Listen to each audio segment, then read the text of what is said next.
Setelah drama percintaannya dengan Lisa Mariana usai, kini mantan Gubernur Jawa Barat Ridwan Kamil harus kembali berurusan dengan KPK. Selasa siang, Komisi Anti Rasuah memanggil RK untuk diperiksa sebagai saksi dalam kasus dugaan korupsi di bank daerah. Mengenakan batik biru, RK tiba sekitar pukul 10 dan selesai diperiksa 6 jam kemudian. Seusai diperiksa kepada awak media, RK justru mengaku sama sekali tidak mengetahui permasalahan dugaan korupsi di tubuh bank daerah yang menyeret namanya. Karena dalam tupoksi gubernur, aksi korporasi dari BUMD ini itu adalah dilakukan oleh teknis mereka sendiri. Gubernur hanya mengetahui aksi korporasi BUMD ini kalau dilaporkan. Sementara itu, juru bicara KPK Budi Prasetyo mengatakan KPK tidak asal memanggil saksi, namun berdasarkan bukti termasuk penelusuran aliran uang. Dari dana non-budgeter yang berasal dari pengadaan belanja iklan di BJB itu, ya, sebagian untuk belanja iklan, sebagian menjadi dana non-budgeter di Korsek BJB yang kemudian dikelola. Dalam prosesnya, KPK melakukan follow the money, mengikuti aliran dari uang atau dana non-budgeter tersebut, ya. Uang ini mengalirnya kepada siapa saja, untuk apa saja, begitu. Ya, tentu sudah ada ya bukti-bukti ya, misalnya transfer atau. Kasus berawal dari proyek pembuatan iklan bank daerah periode tahun 2021 hingga 2023. Uang senilai 409 miliar pun digelontorkan. Belakangan diketahui penunjukan agensi melanggar ketentuan pengadaan barang dan jasa. KPK akhirnya menetapkan 5 orang tersangka. Kelimanya diduga meminta imbalan atau kickback dari para agensi. Akibat perbuatan curang mereka, negara merugi hingga 222 miliar rupiah. Namun hingga kini, kelimanya masih melenggang bebas. Tim Liputan iNews melaporkan. Sebelum diperiksa KPK terkait dengan kasus dugaan korupsi dana iklan bank, KPK telah menggeledah rumah Ridwan Kamil dan sejumlah barang bukti turut diamankan.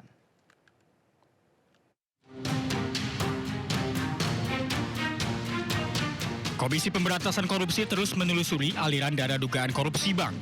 Pada awal Maret 2025, KPK menggeledah sejumlah lokasi yang berkaitan dengan dugaan korupsi bank. Salah satunya rumah milik mantan Gubernur Jawa Barat Ridwan Kamil di Bandung. KPK pun menyita salah satu koleksi mobil Ridwan Kamil. Menariknya, mobil ini masih tercatat atas nama Presiden ketiga B.J. Habibie.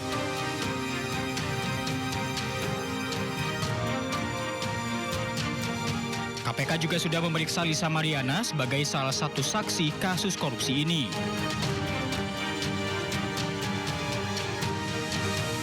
Sebelumnya KPK telah menetapkan 5 orang tersangka dalam kasus dugaan korupsi pengadaan iklan bank yang menyebabkan kerugian negara mencapai 222 miliar rupiah. Tim Liputan iNews melaporkan. Ya, pemirsa, Komisi Informasi Pusat menggelar sidang pembacaan putusan sela terkait dengan sengketa informasi publik soal dokumen ijazah Presiden Joko Widodo. Sidang menghadirkan pihak pemohon yang menilai adanya kendala sistem sehingga permintaan informasi mereka tidak mendapatkan respon dari kepolisian.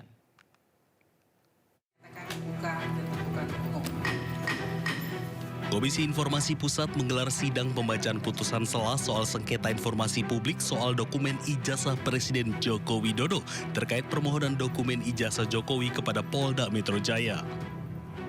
Sidang mengungkap adanya persoalan teknis administratif karena surat permohonan informasi yang dikirim pada akhir Agustus lalu tidak terdeteksi dalam sistem dan tidak mendapat respons dari kepolisian. Akibat miskomunikasi dan sistem yang belum optimal, pemohon membawa perkara ini ke Komisi Informasi Pusat sebagai upaya mendapatkan kepastian. Mereka menilai adanya misinformasi serta kurangnya koordinasi internal sehingga permintaan terkait dokumen ijazah Presiden tidak diproses sebagaimana mestinya. Usai putusan sela, pemohon menyatakan akan segera mengajukan gugatan ulang. Mereka menilai masih mendapat dokumen yang harus dibuka kepada publik. Baru kita tahu situasinya ternyata memang ada miskoordinasi di kepolisian. Jadi surat kami kirim ke aplikasi PPID Polda kepolisian tidak direspon, kemudian juga ke surat ke Mabes Polri juga tidak respon.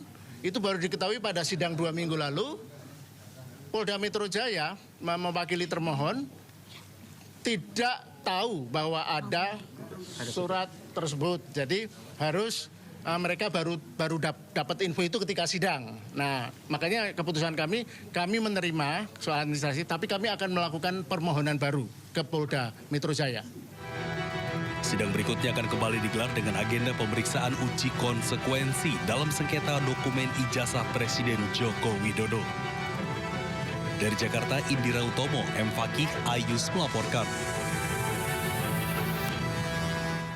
Sementara itu, pakar telematika Roy Suryo mengomentari tentang sidang uji konsekuensi ijazah Jokowi. Menurut Roy, sidang yang seharusnya menjadi ajang keterbukaan informasi justru menjadi ajang untuk menutupi informasi publik. Apa yang disampaikan oleh Pak Lukas bahwa telah terjadi bukan keterbukaan informasi publik, tapi ketertutupan informasi publik. Ya, jadi harusnya uji konsekuensi menjadi uji konspirasi. Karena apa yang seharusnya dibuka itu malah ditutup. Dan saya sebagai alumnus, ya bukan alumnus ya, lulusan UGM S1, S2 asli ya, itu bersama dengan Dr. Ismon, bersama dengan Dr. Tifa, ini sangat menyayangkan.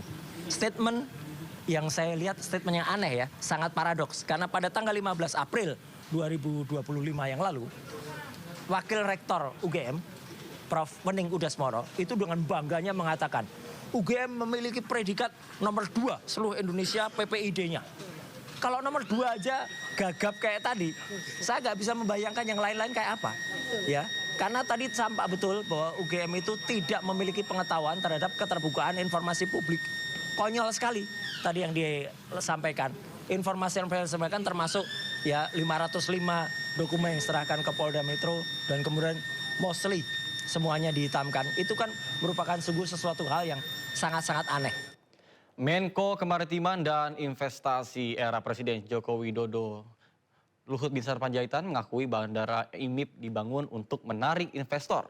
Namun Presiden ke-7 Republik Indonesia Jokowi bantah telah resmikan Bandara IMIP tersebut.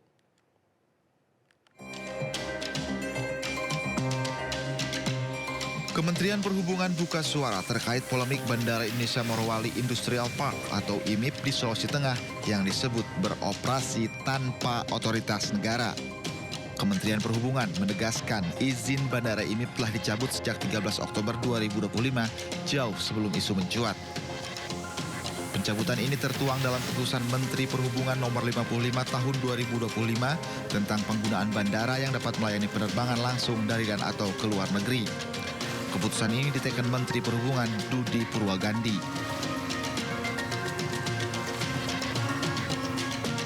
Ketua Dewan Ekonomi Nasional Luhut Binsar Panjaitan mengaku Bandara IMIP dibangun dengan campur tangan dirinya saat masih menjabat sebagai Menko Kemaritiman dan Investasi di era Presiden ke-7 Joko Widodo.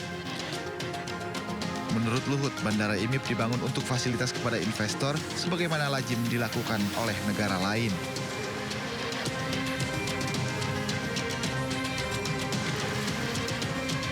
Namun, Presiden ke-7 RI Joko Widodo membantah telah meresmikan Bandara IMIP. Jokowi menyebut saat itu Jokowi hanya meresmikan Bandara Maleo di Morowali. Enggak pernah. Saya enggak pernah meresmikan Bandara IMIP di Morowali, enggak pernah. Seingat saya yang saya resmikan adalah Bandara Maleo di Morowali. Itu yang membangun pemerintah. Tahun berapa, Pak? Udah lupa. Kalau yang IMIP itu saya kira miliknya swasta. Polemik Bandara Hantu Morowali mencuat usai Menteri Pertahanan Safri Samsudin menyoroti keberadaan bandara tanpa perangkat negara termasuk petugas bea cukai. Sementara Menteri Perhubungan Budi Purwagandi menegaskan Bandara IMIP terdaftar resmi dan memenuhi semua perizinan. Tim Liputan iNews melaporkan. Sementara dari pengakuan seorang mantan pekerja di PT IMIP, terdapat ribuan pekerja Cina di Morowali dari level atas hingga level tukang sapu.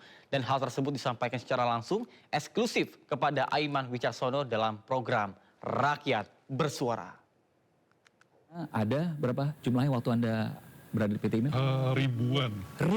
Ribuan? Tukang sapu misalnya? Hampir setara dengan jumlah masyarakat satu kecamatan Bahodopi. Di Morowali? Morowali, di lokasi di mana perusahaan itu berada. Jumlahnya sama seperti jumlah masyarakat di satu kecamatan di Morowali? Ribuan? Ribuan itu maksudnya di atas 5.000, di bawah 5.000? Iya, kurang lebih. 5.000? Iya, kurang lebih. Tukang sapu saja bisa ratusan misalnya? Karena gini, mereka kan... itu besar sekali ya? Iya, pada waktu itu mereka tidak menggunakan, saya nggak tahu kalau sekarang pakai teknologi ya, misalnya ada teknologi. Tapi pada saat itu mereka pakai tenaga manusia mungkin untuk pemberdayaan ya, agar banyak SDM yang digunakan, sehingga tukang sapunya masih, dia modelnya pakai caping terus nyapu pakai sapu-sapu besar itu, udah nyapu jalanan. Gitu. Jumlahnya ratusan mereka? Ratusan. Berapa digaji? Gaji mereka itu yang saya nanya ke mereka lewat penerjemah. Jadi saya minta bantuan. Anda nanya langsung nih? Iya, saya nanya, senang nggak kerja di Indonesia? Oh, dia bilang senang gitu kan. Terus kita tanya, gaji kamu berapa gitu. Gaji kita 8.000 yuan. Kali 2.000-an berarti ya? 2.000 lebih. Sekitar 16-17 juta rupiah? Ya, betul. Sempat waktu itu ramai dan kemudian ada sidak dari beberapa anggota DPR atau salah satu anggota DPR, betul ya? Iya. Tapi yang saya ingat waktu itu tidak menemukan.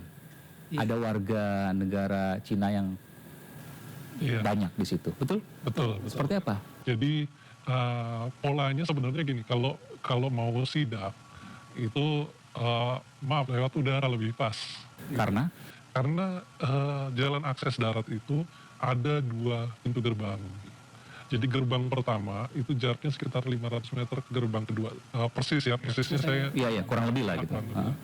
Itu dari gerbang pertama ketika ada informasi, ada tamu, ada kunjungan pejabat gitu. Di dalam itu sirenenya udah bunyi. Oke, apa yang terjadi setelah itu? Disiapkan shuttle bus untuk mobilisasi para TKA-nya untuk ke lokasi yang lebih aman. Di mana? Ada di hutan. Oh, hutan? Iya, di hutan tuh ada mes ya, semacam mes juga disiapkan untuk mobilisasi. Jadi ribuan bisa digeser langsung ke hutan? Ribuan? Iya. Alarm bunyi? Iya. Dan seketika ribuan dievakuasi ke hutan dan mereka punya SOP-nya itu? Udah ada aturannya sendiri. Jadi yang tertinggal di sana hanya sebagian kecil dan warga Indonesia saja? Iya. Nggak akan menemukan warga negara Cina yang berlebihan? Nggak akan. Anda pernah mengalami itu? Iya, pada saat di sana justru saya berapa kali... Siapa yang datang waktu itu misalnya? Ada Menteri Dahiri ya, Menteri Hanif Dahiri. Dahiri. Menteri Tenaga Kerja waktu itu. Pernah gitu. Jadi, terus siapa lagi? Siapa lagi ya? Saya juga lupa siapa aja. Anggota DPR misalnya? Anggota DPR Dede Yusuf. Sidak waktu itu Hanif Dahiri, Dede Yusuf. Rombongan di waktu yang berbeda? Berbeda. Dan tidak pernah menemukan karena ada alarm langsung lari ke hutan. Iya. Evakuasi. Terima kasih Anda masih bersama kami di Sindo Siang bersama saya Nata Arman. Pemirsa, demo tolak tambang emas ricuh di Nrekang, Sulawesi Selatan. Masa aksi tuntut Bupati Nrekang dicopot dari jabatannya.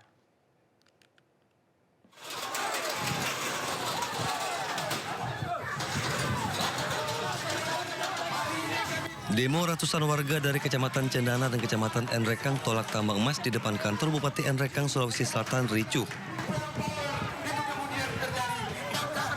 Warga yang kesal tak kunjung ditemui Bupati mendobrak pagar kantor Bupati. Petugas yang berada di lokasi mencoba menghalau massa, sehingga terjadi aksi saling dorong hingga adu mulut. Aksi sempat mereda setelah Bupati Nrekang menemui massa dan berjanji akan memanggil pihak terkait dalam rapat RDP yang akan digelar oleh Pemkab dalam waktu dekat. Tidak puas, massa kemudian membakar ban dan memblokade jalan trans lintas tengah Sulawesi sehingga akses penghubung antar kabupaten ini lumpuh total. Di hari ini masih bumerang. Belum ada keputusan yang otentik yang beliau sampaikan. Karena keputusan-keputusan yang menjadi harapan masyarakat hari ini itu belum dijawab secara real oleh pemangku kebijakan dalam hal ini Bupati Nrekang. Masa mendesak Bupati mundur dari jabatannya, sebab tambang menurut warga hanya akan menimbulkan dampak negatif terhadap lingkungan dan ribuan warga di 2 kecamatan. Dari Andrekang, Sulawesi Selatan, Jufri Tonapa, Ainus melaporkan.